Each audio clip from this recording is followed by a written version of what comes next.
Are you a VP or Director of Engineering and looking to make your first test automation hire? Hi, I'm Chris Harbert from Testry, and today we're going to talk about things you should consider before making your first test automation hire.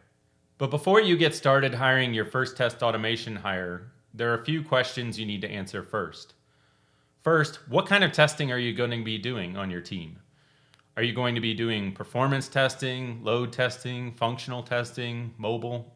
It's hard to find people who are experts in all of these areas. So if you can prioritize which of these areas are more important to your testing strategy before you make that hire, it can help you find the right candidate. Additionally, you'll want to figure out how you're going to structure your dev and QA teams. So there are a few different options there. That's too much to get into in this video, but if you'd like more information on how to structure your teams, please check out our other content. And once you've decided how to structure your teams, you also need to figure out who's going to be writing the tests. So are you going to have the same developers that write your website write the tests for that website? Or are you going to have test automation experts embedded on that team who are helping to write the automated tests alongside the developers? Or are you going to have separate dev and QA teams and people who just specialize in each of those areas? There's pros and cons of each approach, so check out our other content for more information on what's the best fit for you. But once you've made these decisions, now you're ready to get started hiring your first test automation expert. Before you hire your first test automation expert, you should familiarize yourself with the different types of testers that are out there. The first type of testers are manual testers. They have a ton of experience interacting with websites and APIs and reporting bugs, but they typically don't have experience automating those tests. The second type of tester are people who are familiar with low-code or no-code automation tools. There are tools out there for doing things like record and playback or model-based testing. And there are people who have familiarity with these tools and are able to get automated tests in place quickly with those. Although, in particular with record and playback, you run into challenges if the system under test changes significantly and you have to go through and re-record your scripts, or you run into something that the framework isn't able to handle, and now you need to provide custom code, but you don't have people on your team who can do it. The third type of tester are testers who can copy and paste other scenarios that are automated in order to automate more scenarios. So these are the folks we typically refer to as scripters. They don't necessarily know the fundamentals of coding, but they're able to write a lot of test scripts by copying scripts and pasting them.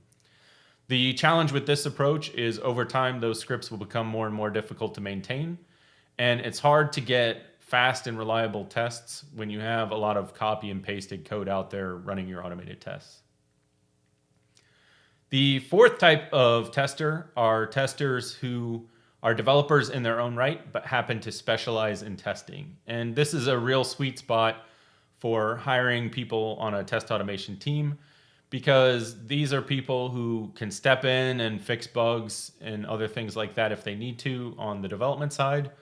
But they're going to make sure that you have the cleanest, most reliable code for running your automated tests. And you really want clean, reliable code for running your automated tests when it's time for getting a regression run out, and you want that regression run to go through successfully the first time and everything be green and be able to ship your software.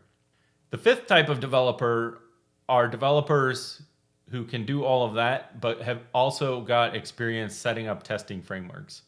So there's some additional work that you need to do when you're first getting started with test automation to set up the testing frameworks. You need to pick what technologies are involved. You need to put in the design patterns that everyone's going to follow to make sure that you have clean, reliable code. And you need to deal with a lot of the one-off type work of just getting everything set up. And then finally, the sixth type of tester are developers who have experience setting up the frameworks, have experience writing the tests, but also have experience with a lot of the modern DevOps tooling that's required to be successful with test automation at scale. They may have experience setting up CI/CD platforms, working with the command line, doing bash scripting, shell scripting, maintaining testing infrastructure, working with databases to set up your test data management strategy, and really all of these other tools that come together that aren't typically part of your day-to-day test writing experience. So the developers that end up in category 4 are the developers we typically refer to as software development engineers in test. You'll see this job title floating around a lot in the industry, and that's typically what people are looking for when they specify that job title.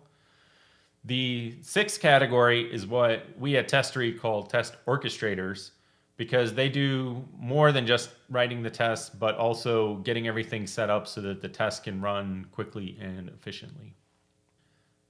Something that's worth pointing out about the different types of testers is that as you progress through these different stages, the resources who are available will become harder to find and more expensive. So you need to be prepared for that as you're deciding who you're going to hire for your organization. Something that can help you make this decision is to take a look at what's ongoing work versus one-off work.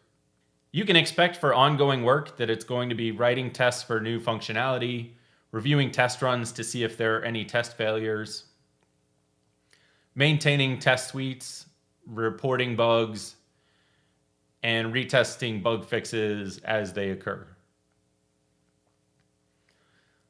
My recommendation for companies who are looking to staff this ongoing work is to look for software development engineers in test. When you're getting started with test automation, there's also a lot of one-off work that you have to do. You're going to be setting up CI/CD to run tests. You're going to be setting up the testing framework. You're going to be putting in place test automation infrastructure, setting up systems for test data management, integrations with other systems, any alerting, reporting you might need. And a lot of that is stuff that you really only need to set up as you're getting started with test automation. And once it's set up, then you may only be doing a little bit of maintenance here and there to keep things going. This is typically one-off work that you only need to do at the start of your project to get your team up and running with test automation. So now that you know who you want to hire, it's time to put together your job description. I recommend taking a look at similar companies in your industry and seeing what job postings they have, in particular looking at job postings they might have for software development engineers in test. You'll also want to consider the type of tester that you're looking for. So if you write your description in the way that it would be appealing to a manual tester, you're going to get manual testers who apply. If you write it in the way that's appealing to a software development engineer in test, you're going to get developers who like testing to apply. And maybe you'll still get some manual testers who apply, but with a more targeted job posting, you'll get more targeted applicants. You definitely want to mention what tools and technologies are in play, as well as what types of testing people will be doing. So if people have really honed their skills in a particular programming language, they may be able to learn other programming languages, but some people want to stick with what they're comfortable with and would be more efficient in that language, so they stick with that, and that's what they look for in job posts. You also want to make sure you're specifying the type of testing. So there are people who specialize in mobile testing. They really enjoy mobile testing and might be a little less interested in getting into how to test databases or how to test websites or APIs. There are other people who like to do all of it and like to have a mix of everything. So be sure to specify what your expectations are so that you can find the right people. If you'd like help putting together a job description, feel free to reach out. We can send you a few samples, or we can even help you customize a job description for your particular situation. Now that you've got the job description in place, you need to figure out what the salary expectations are going to be. Make sure you consider the skills required and the availability of resources as you're coming up with the salary expectations.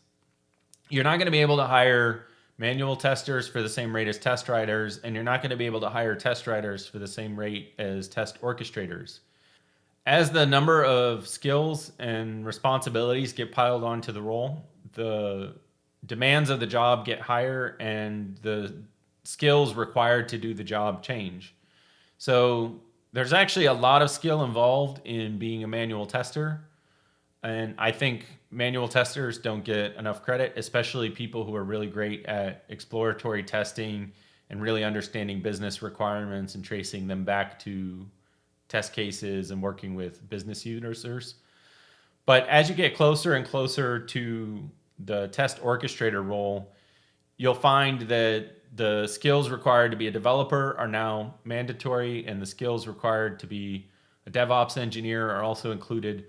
And so, because those people could go off and be software developers, because they could go off and be DevOps engineers who help with production infrastructure and those challenges, it's going to be harder to find people with those particular skills, and they're more in demand. So you need to expect to pay more when looking for those types of resources. There are also sources of data you can find to help you set the right rates. Uh, there are better industry sources out there, especially if you're willing to pay for them, and your HR department, if you have one, can help you figure out what those are. But a source that's available for US based resources that I recommend is BLS.gov. That's the Bureau of Labor Statistics, and they have a lot of really good data information about various roles. The only thing to keep in mind is that the roles and the data can be a little dated. So in the tech industry, things change very quickly, and it's a little hard for the Bureau of Labor Statistics to keep up with the changing roles and changing salaries. And finally, you need to promote your position. So where do you want to promote your position? There are tools out there like Breezy.hr for HR management. A lot of them include the promotion of job posts. So Breezy will automatically post to, various sites like Monster, Dice, Indeed, LinkedIn, and you can also pay to promote your posts. So I still think for the developer in test role that LinkedIn is the best source of being able to find people as well as being able to recruit them, and people can even apply with their LinkedIn profiles these days. And so that's really the best way, in my opinion, to hire your first test automation engineer. You can also contact us at Testry. So we have a lot of software development engineers and test in our network. We also help teams get in place test automation. So if you'd like help finding candidates, coming up with job descriptions, or would like to bring us in to help you get started with test automation, do please reach out and contact us. Our website is testtree.io.